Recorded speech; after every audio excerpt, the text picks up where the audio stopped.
it is Marissa here. Today I am going to be making a green powder that we can add into our meals, into our eggs, into smoothies, anything. I have a ton of dried greens left over from last year's garden that haven't gotten used yet, and they're just taking up a lot of space in my pantry. I should have probably done this in the summer, but I didn't find time for it then. So I just dried all of these greens. I put them in jars. I vacuum sealed them with a jar sealer. As you can see, some of them I remembered to put the silica gel packets in to absorb any moisture, and some of them I forgot. But they're all very dried. I did these in the dehydrator, not in the freeze dryer. And some of them, like the carrot greens, I just hung those upside down in the pantry and let them dry. So you don't even need a dehydrator to make this green powder. You can just hang stuff upside down in your kitchen and let it dry. You can put it outside if you've got a place where it's not going to get bugs or dirt on it, and just let it dry in the summer. And then just make sure it's thoroughly dried before you put it in a jar or preserve it in any way, otherwise it can get moldy. If you put them in the dehydrator, they really only take a couple of hours to dry, so that's what I did with most of these, like I said, except for the carrot tops. I just hung that upside down. I think I did that with some of these broccoli leaves as well. That just takes a little bit longer to do. Dehydrator, just a couple hours, and they're really dried, especially if you don't layer them too thick in the dehydrator.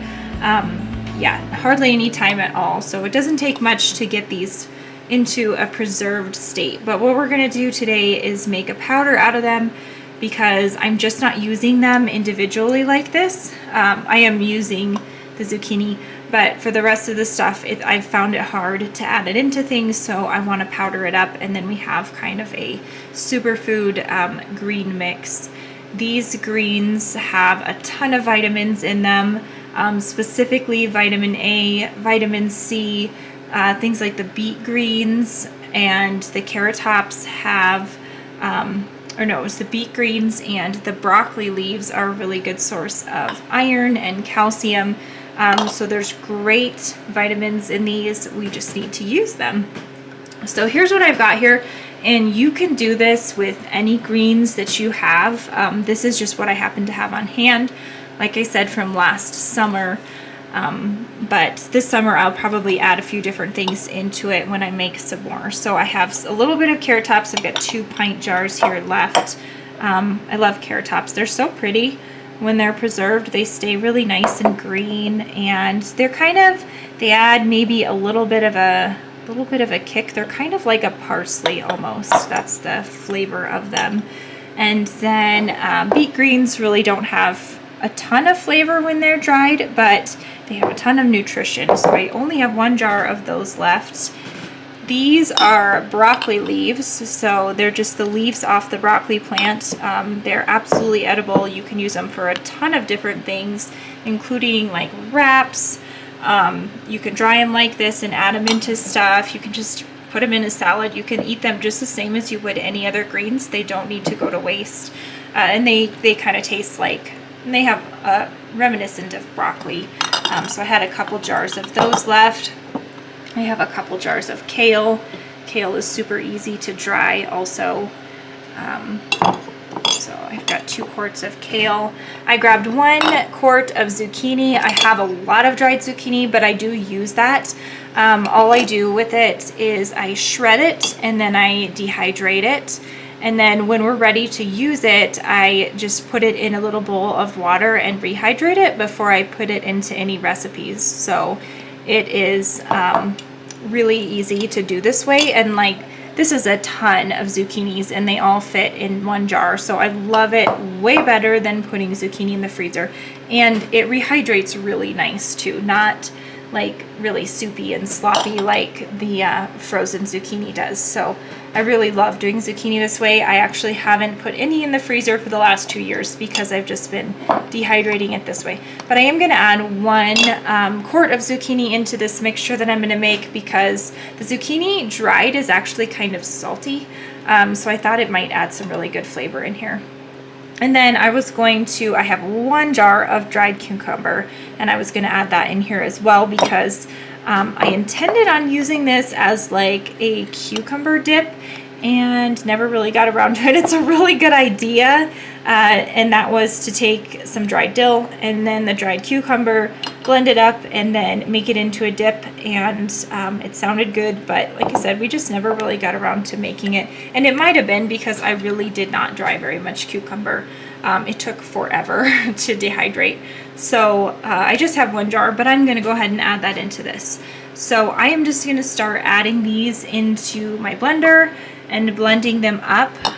These lids that I have on the dried stuff, I started taking some of them off. I reuse these, not for water bath canning or pressure canning, but I reuse them when I do these dry seals like this with the vacuum sealer because it's not really affecting the seal, and they seal just fine. So I've reused these for a couple of years, just with these dried goods, but not on my regular canned products. So I am going to start blending those up, and then I'll show you guys what I can do next. Okay, I just want to cut in here quick. Several times in this video I mention about using a vacuum sealer on my jars, and I just wanted to show you what that is, and I can definitely do a full tutorial this summer when I am doing more of the vacuuming sealing. But all it is this little sealer, and you stick it in the accessory port in a like a food saver or a vacuum sealer. I have used this in a off-brand food saver, so I know that it can work. It just has to have that accessory port to be able to do its vacuum seal. This is a regular mouth size. You can get them in regular mouth or wide mouth. All of my jars except for the half gallons are regular mouth, so I only have this one. And it can be a little bit faulty. I think they need to change the design in it a little bit. So what you do is you fill up your jar with whatever you want to have in there, and you want to vacuum seal. I use this for any dried things that I have, so something that's completely dry. And then I will add a silica gel packet, and you can buy those. I just buy these off Amazon, and I can put a link down below for them. But you just buy them in this big pack like this, you stick them in your jar, and then you put the lid on the top, and like I mentioned, you can reuse these lids for these dried goods. It's not sealing it in the same way that it seals a jar when you run it through the canner, so you can reuse these. So I have like these Walmart, I think these came from Walmart. I'm not sure, my mom gave them to me, but I reuse like these cheaper ones. They work pretty good for this. So anyway, you just stick that on the top, and then you will put this over the top of the whole jar and push it down so it's on there tight like this. And then put this in your accessory port in your vacuum sealer and let it run on the accessory function. And then it just sucks the air out of the jar and then seals the lid. So like I said, this is a little bit faulty though. I'm not sure why they have them designed this way, but what I found to overcome that is actually I put 2 lids on here, and then it seals it, and then I just take the top lid off. I'm not sure why it has to be that way, but it works. So anyway, that's what I'm referring to when I'm talking about having a vacuum sealed jar, and that's exactly what I did with all of my dried goods this for the last couple years. Is I just use this vacuum sealer on them, and it makes a super easy way to get the air out of your jars and keep your dried goods preserved.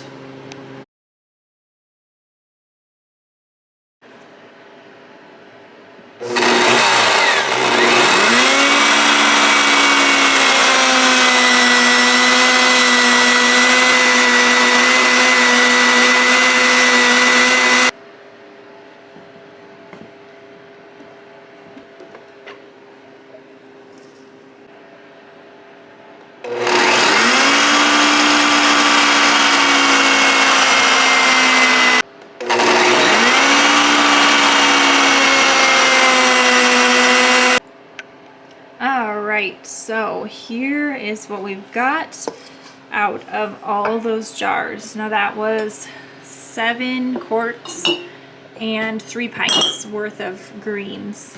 So it doesn't look like a whole lot, but the reason that I really like this is because it's going to save so much space in my pantry, and we're still going to get the same nutritional effect as we would have if I would have kept it whole.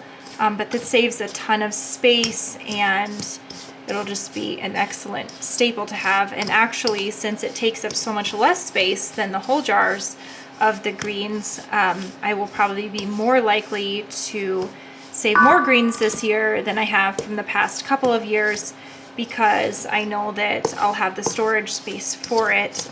And I'm not going to do it with these greens because they're from last year's garden.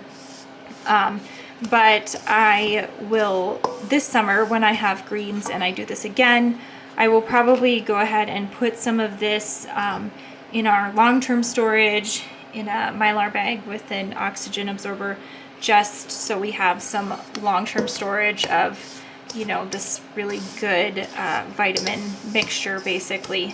So I'm looking forward to using this more often than I was the whole jars of things now that it's in a powdered form. I just think that this will make it super easy to add into everything, and I'm pretty happy with the amount that it made, even though it doesn't look like a lot in this bowl. I'm going to stick it in some jars, and then I will show you what came out of these 7 jars of dried greens.